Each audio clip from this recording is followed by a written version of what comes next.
गर्भवती महिला का पानी टूट गया, मदद मांगी। टैक्सी में मेहमान थे, जल्दी में थे। सूरा ने कहा, उसकी स्थिति जरूरी है। लीना ने कहा, यह उसकी समस्या है।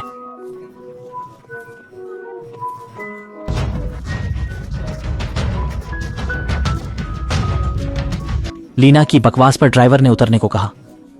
लीना ने कहा, भुगतान किया है, चलो। पानी वाले ने सूरा को गिरा देखा, मदद पूछी।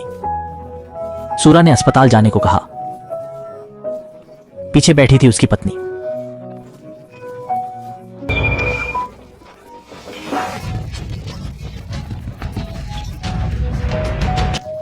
दाजुआंग ने सोचा सूरा को पहले अस्पताल भेजना चाहिए।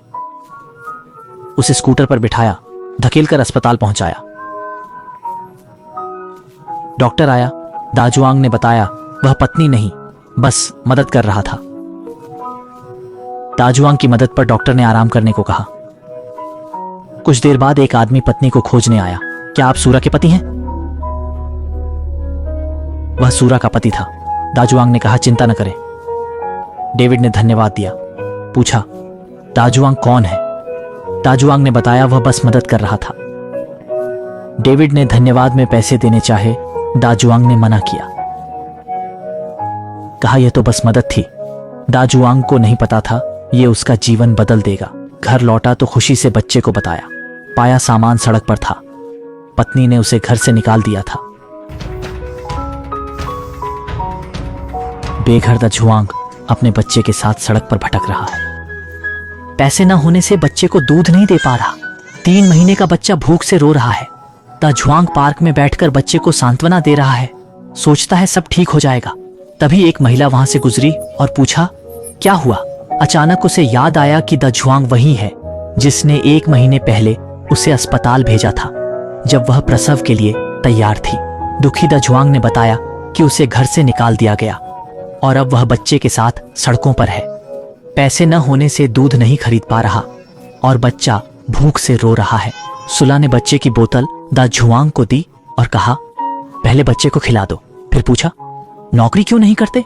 दाजुआंग ने बताया कि उम्र की वजह से कोई नौकरी नहीं दे रहा और बच्चे की देखभाल भी करनी है। सुला ने कहा, वह उसे नौकरी दे सकती है, उसके घर में माली की जरूरत है। सुला ने दाजुआंग और बच्चे को अपने घर रहने का न्योता दिया। कुछ दिन बाद दाजुआंग वहां काम करने लगा। डेविड ने उसे बच्चे की देखभाल करने को कहा और सुला को न बताने को कहा। वह पत्नी को सरप्राइज देना चाहता था, लेकिन अचानक पता चला कि डेविड किसी और के साथ था। वे दोनों अपने में मग्न थे और पीछे किसी को देख नहीं पाए। दाजुआंग ने तुरंत सुला को फोन किया और झूठ बोला कि बच्चा रो रहा है। उसने सुला को जल्दी आने को कहा। सुला के लौटने पर दाजुआंग ने उसे सारी बात बता दी। सुला ने देखा कि सामने वाली औरत वही है जिससे टैक्सी में बहस हुई थी। दाजुआंग ने बताया यह उसकी पूर्व पत्नी है। सुला को एहसास हुआ कि डेविड ही टैक्सी में था और उसने मदद नहीं की थी। सुला ने दाजुआंग को सामान लेकर जाने को कहा। ली ने घमंड से कहा कि वह डेविड की प्रेमिका है और जल्द ही इस घर की मालकिन बनेगी। सुला ने कहा कि वह इस घर, कंपनी और पैसे की असली मालकिन है। डेविड के पास कुछ भी नहीं है, यहां तक कि उसके कपड़े भी सुला के हैं।